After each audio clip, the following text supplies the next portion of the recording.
आज हम class 10th की मैथ एक्सरसाइज 3.3 का क्वेश्चन नंबर फर्स्ट का 6 देखते हैं, जिसमें हमारा सवाल क्या कहता है कि दिए गए रैखिक समीकरण युग्म को प्रतिस्थापन विधि द्वारा हल कीजिए। आपने पिछले वीडियोज में प्रतिस्थापन का मतलब समझा है कि प्रतिस्थापन विधि होती क्या है।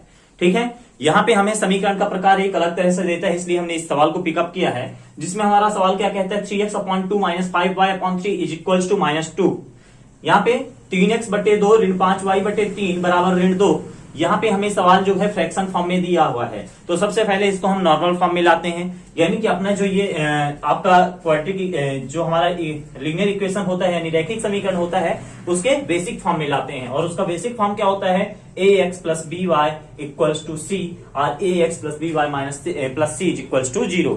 ठीक है, इस फॉर्म में लाने के लिए हमें इसका क्या करना पड़ेगा, यहाँ पे इन दोनों का लघुत्तम लेना होगा, 3 और 2 का। 3 और 2 का हम लघुत्तम लेते हैं और दोनों का लघुत्तम आता है 6, तो हम यहाँ पे लिखते हैं 6। आप देखेंगे कि यहाँ पे ऊपर 3x, इसके अंश में 3x है, 3x गुणा यहाँ पे आप 2 के पहाड़े में जितनी बार में 6 आए उसको लिखिए। तो 2 के पहाड़े में कितनी बार में 6 आता है, 2 तिहाई 6, तो यहाँ पे 3 का मल्टीप्लाई होगा। और इसी तरह यहाँ पे माइनस साइन था तो हमने माइनस को कैरी किया, और यहाँ पे 5y है तो 5y और इंटू 3 के टेबल में कितनी टाइम्स में 6 आता है, 2 टाइम्स में, तो 3 2 जा 6, तो हम यहाँ पे 2 कैरी करते हैं इक्वल्स टू वही -2 जो था। ठीक है, अब आप यहाँ देखेंगे कि इसके अपॉन में 6 है और ये पूरे के अपॉन में है, तो हम इसका पक्षांतरण कर सकते हैं। क्या कर सकते हैं, पक्षांतरण। और जब हम पक्षांतरित करेंगे तो यहाँ पे हमारा 6 किस फॉर्म में है, डिवाइड के फॉर्म में। जब राइट हैंड साइड में आएगा तो किस फॉर्म में होगा, मल्टीप्लाई के फॉर्म में होगा। तो हम इसको इधर लाते हैं, ठीक है, लेफ्ट हैंड साइड से राइट हैंड साइड में हम यहाँ पे लिखेंगे 3, और जब हम यहाँ पे 3x में 3 का मल्टीप्लाई करते हैं तो आता है 3 3 जा 9x -5 2 जा 10x और इक्वल्स टू 6 2 जा -12। ये आपका एक नॉर्मल इक्वेशन प्राप्त होता है और इसी को हम नाम देते हैं इक्वेशन नंबर फर्स्ट। ये हमारा इक्वेशन फर्स्ट हुआ। अब हम इसके दूसरे समीकरण को देखते हैं, उसमें हमारा क्या देता है। दूसरा समीकरण हमें इसमें देता है x/3 + y/2 x/3 + y/2 equals to 13/6। ये आपको इसमें सवाल में दिया हुआ है दूसरा समीकरण। सेम सिचुएशंस 13/6 था, सॉरी फॉर दैट यहाँ पे, तो यहाँ पे सेम सिचुएशंस, यहाँ पे फिर से 3 और 2 है, इन दोनों का हम पुनः लघुत्तम लेते हैं और पुनः इसका पक्षांतरण करते हैं, तो हमें इस तरह से मिलता है। ये 3 जो है यहाँ पे 2 का मल्टीप्लाई होगा 2x + 3y/3 2 जा 6 = 13/6। ठीक है, यहाँ पे आपको प्राप्त होता है 2x + 3y = 13 × 13/6 × 6। आप यहाँ देखेंगे कि यहाँ पे मल्टीप्लाई में भी 6 है और यहाँ पे अपॉन में भी 6 है, तो 6 से 6 आपका कैंसिल होता है। यहाँ पे इक्वल्स टू बचता है 13 और इस तरफ क्या है 2x + 3y। ठीक है, ये आपका इक्वेशन नंबर सेकंड मिलता है। इस प्रकार से आपको 2 समीकरण मिलते हैं और अब हमें इन्हें 2 समीकरण मिलते हैं, अब इन्हें हम प्रतिस्थापन विधि से हल करेंगे। हम सबसे पहले क्या लिखते हैं, यहाँ पे समीकरण 1 से। प्रतिस्थापन का मतलब क्या होता है कि आप समीकरण 1 से एक वैल्यू निकालिए और उसको 2 में पुट करिए। जो वहां से एक आपको x या y दोनों में से 2 चरों में से किसी एक की क्लियर वैल्यू आपको वहां से मिलेगी। जो क्लियर वैल्यू मिलती है उसको आप किसी भी इक्वेशन में रख सकते हैं, 1 2 और 3 में। अभी हम 3 नंबर का क्रिएट करेंगे यहाँ पे, उनमें रखने के बाद आप वहां पे आपको दूसरे जो वेरिएबल है उसकी आपको क्लियर वैल्यू प्राप्त होती है। तो आइए हम देखते हैं इसको कैसे हल करते हैं। हम जनरली इक्वेशन नंबर फर्स्ट से लेकर चलते हैं, लेकिन हम इसमें इक्वेशन सेकंड से लेते हैं। हम यहाँ पे लिखेंगे अब समीकरण 2 से। क्या लिखेंगे, अब समीकरण 2 से। ठीक है, फिर देखिए हम एक बार ये लिखने के बाद एक बार समीकरण को कैरी करते हैं, तो हमारा समीकरण है 2x + 3y = 13। ठीक है, यहाँ पे हो जाएगा 2x और 13। ये हमने बताया था यहाँ को आपको कि एक वेरिएबल की क्लियर वैल्यू लेंगे, एक चर की क्लियर वैल्यू लेंगे। यहाँ पे 3y का हम पक्षांतरण करते हैं और 3y के यहाँ पे साइन है प्लस, जब हम इसे राइट हैंड साइड में लाएंगे तो इसका साइन हो जाएगा माइनस। तो यहाँ पे 13 - 3y और x = 13 - 3y/2। ये यहाँ पे 2 मल्टीपल के रूप में था, इधर आएगा तो डिवाइड फॉर्म में होगा, तो x = 13 - 3y/2।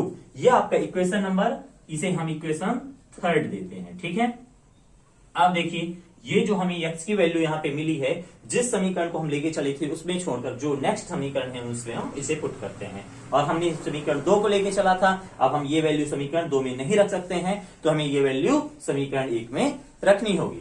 तो आइए हम समीकरण 1 में रख के देखते हैं। तो हम लिखेंगे यहाँ पे समीकरण, हमने इसको क्या नाम दिया है 3, तो हम लिखेंगे समीकरण 3 का मान समीकरण 1 में रखने पर, तब समीकरण 3 का मान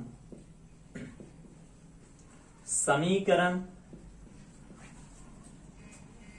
2 में, सॉरी फॉर दैट 1 में रखने पर, ठीक है, रखने पर। और जब हम ये लिखते हैं तो हम सबसे पहले क्या पाएंगे कि हम समीकरण 1 को यहां पे एक बार लिखें। तो हमारा समीकरण 1 क्या है, 9x minus 10y equals to -12, ठीक है। यहाँ पे y है 10y, ठीक है।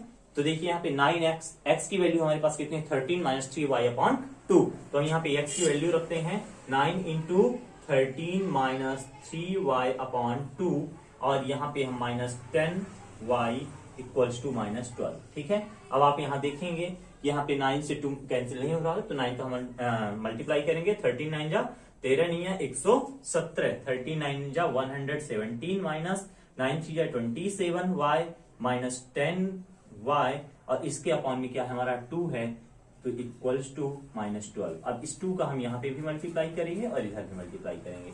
या तो आप ये समझ लीजिए कि इसके अपॉन में 1 था तो हमने 2 और 1 कैल्सियम लिया तो 2 आया, तो 2 1 जा 2, तो यहाँ पे हमें 2 का मल्टीप्लाई करना होगा, 1 2 जा 2, और इधर भी हम 2 का पच्छांतरण कर देते हैं। तो आइए ये दोनों चीजें हम पच्छांतरण और गुणन एक साथ करते हैं। 117 माइनस 27y माइनस 10 में जब हम 2 का गुणा करते हैं तो 10 दूना 20, y इक्वल्स टू 12 है दूनी -24, ठीक है।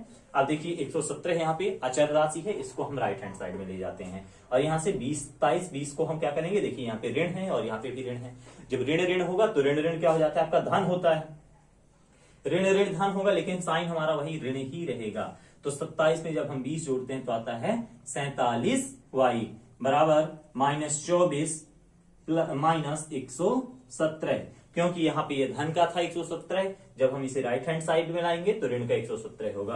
तो यहाँ पे क्या करते हैं कि इन दोनों को हम एक ही साइन के हैं, यहाँ पे माइनस माइनस तो माइनस माइनस प्लस होगा और साइन हमारा माइनस ही रहेगा। जब हम इनको प्लस करते हैं तो आता है 141, और इधर क्या है हमारा -47y, ठीक है। यहाँ देखिए माइनस से माइनस कैंसिल होता है, 47y is equals to 141, y is equals to 141 upon 47।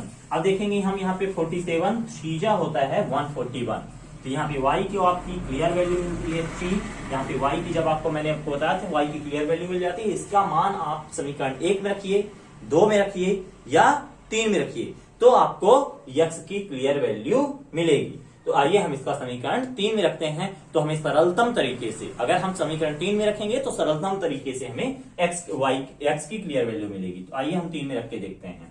तो अब हम लिखेंगे, अब y का मान समीकरण 3 में रखने पर, ठीक है। जब समीकरण 3 में रखने पर, तो हमने आपको बताया कि पहले समीकरण को कैरी करिए, x is equals to 13 minus 3y upon 2 is equals to, अब देखिए y की वैल्यू हमारे पास कितनी है 3, तो 13 minus 3 into 3 upon 2 equals to 13 minus 9 upon 2। जब हम 13 में से 9 माइनस करते हैं तो आता है 4, तो 4 अपॉन 2, 2 2 जा 4, तो इक्वल्स टू 2, ठीक है। x इज इक्वल्स टू 2, यहाँ पे आपको x की वैल्यू 2 मिलती है और y की वैल्यू कितनी है 3। आप यहाँ पे लिख सकते हैं कि अतः दिए गए समीकरण निकाय के हल, दिए गए समीकरण निकाय के हल x बराबर 2 तथा y बराबर 3 होंगे, ठीक है दोस्तों। इस प्रकार से आपका ये सवाल यहीं समाप्त होता है। आप लोग इसका स्क्रीनशॉट ले सकते हैं।